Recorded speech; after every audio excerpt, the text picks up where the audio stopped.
হাসিনা যাওয়ার পরের থেকেই এই ব্যবসা বাণিজ্য নেই। যে প্রতিবাদ করবো সেই বলে এটা আওয়ামী লীগের লোক। এবার জামাতরে দিয়ে দেখিয়ে যে কি পরিস্থিতি দেশে। আমরা ব্যবসা বাণিজ্য শান্তি চাই, করতে পারি আরামে, দ্রব্যমূল্যের দাম সমতুলভাবে থাকুক, আর দেশ প্রশাসন ভালোভাবে গঠন করুক। আমরা শান্তি চাই।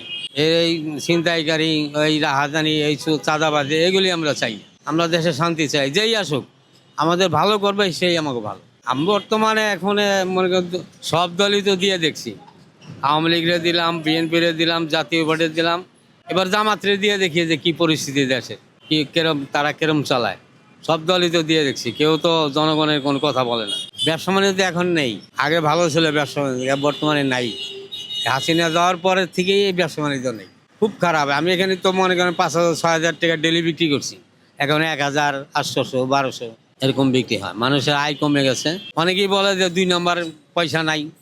এই যে এক বস্তা চাউলে 400 টাকা বাড়ছে, কিন্তু এখন তো প্রতিবাদ করার কোনো লোক নেই। আমি যে প্রতিবাদ করবো সেই বলে এটা আওয়ামী লীগের লোক। 50 কেজি চাউলে 400 টাকা বাড়ছে, এর কোনো লোকের কোনো প্রতিবাদ। এখনই সিজন, এখন যদি 400 টাকা বস্তা বাড়ে তাহলে সামনে কি হবে? ভারতে 5 টাকা বাড়াইলে সরকারে কৈফিয়ত দিত, আর এই সরকারের কোনোই নেই।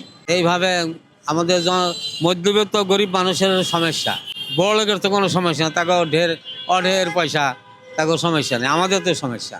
নতুন যারাই আসুক তো তাদের কাছে আপনার চাওয়া কি? আমাদের আমরা শান্তি চাই, আমরা রাস্তাঘাটে আসবো, শান্তি মতো বাসায় ফিরবো, ব্যবসা বাণিজ্য আমরা করতে পারি, চাঁদাবাজি না থাকুক, দ্রব্যমূল্য সীমিতভাবে রাখুক, এটাই আমরা চাই।